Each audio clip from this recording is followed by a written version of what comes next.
Okay, now in terms of our way of getting closer to Allah Azza wa Jal through our worship, a lot of people again don't understand the true nature of how we're supposed to get close to Allah. So let me start with the Quran. The Quran has been revealed in Ramadan. The Quran came for our guidance. It says Hudan Linnas. The Quran is a major source of getting us closer to Allah, getting us closer to the Akhirah, and so on and so forth. We all know that. Most Muslims, their only part of the Quran that they know is just to recite and recite and recite and recite. And what you got to understand is recitation will give you a lot of reward, no doubt. Every letter of the Quran is going to get you 10 reward outside Ramadan, but every letter of the Quran in Ramadan will give you 700. So yes, we want to recite the Quran a lot, that's fine. But that doesn't make the change. You get the reward. Now what are you after? Are you after just reward but no change in the body? Let me tell you what the trade-off is. If you get a lot of reward by doing some good action, then you've got the reward, but what you haven't got is you haven't got the change in your body. What happens is, if you've got the reward today, you got the reward today. But if you don't have a change in yourself, then you won't be doing the ibadah tomorrow. You won't be collecting reward tomorrow. Let me explain this again.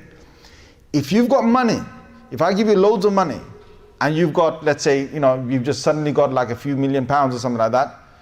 If you haven't got the drive to invest that few £1,000,000 or to have a business mind, then you're going to waste those few millions of pounds just like that. You'll just waste it. You'll waste like anything. Before the end of your life, you'll be in poverty again. That's why a lot of people, I know it's haram to play the lottery, but a lot of people who get the lottery, who receive a lottery payment, most of them blow the money away. Because they don't know how to invest. I'm not saying it's halal, but I'm just giving an example that people, when they get a lot of money, if you don't know how to invest or to make it, to make something out of this on a long-term basis, then you will lose all of it. By having a lot of reward of reading the Quran, it doesn't mean that you're going to be doing the same thing over and over again for your life. But by making a change in my body, where my mind changes, my whole soul changes towards something different, then I will, if it changes towards Allah, towards the Akhirah, I'm inclined towards the Akhirah, then I make a difference for life. Then I will be doing something. So now let me explain to you. The people who recite the Quran over and over again, that's just the first part of what Allah wanted us to do. Allah wanted us to read and understand, because He said, لَعَلَّكُمْ تَعْقِلُونَ. He says, إِنَّا أَنزَلْنَاهُ قُرْآنًا عَرَبِيًّا. I sent you a book. Why? لَعَلَّكُمْ تَعْقِلُونَ. So that you can understand. Without understanding, there's going to be no long-term change for this Muslim. Okay, that's straight up. Allah said, لَعَلَّكُمْ تَذَكَّرُونَ. So that you may reflect. Allah wants us to reflect. What does reflection mean? One is to understand it. Okay, one is to reflect. Reflect means I sit there, I kind of think, well, where am I with my life with this? Allah said in the Holy Quran, He said, أَفَلَا يَتَدَبَّرُونَ الْقُرْآنِ. Don't they ponder over the Quran? What does this mean?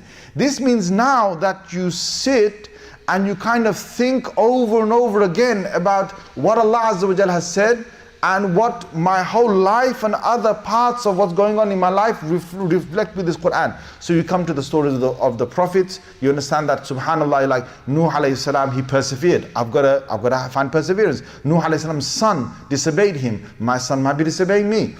You come across the Quran, you see that Ibrahim alayhi salam's father was against him. So you might think, well, my father's not on the deen. Or my father's not a practicing Muslim, so I've got to sit there and I've got to reflect. This is a lot of reflection, okay? Each and every part of it brings a change in the mind, okay? And what is the greater goal of the Quran? As I'm reading the Quran is supposed to be a mirror.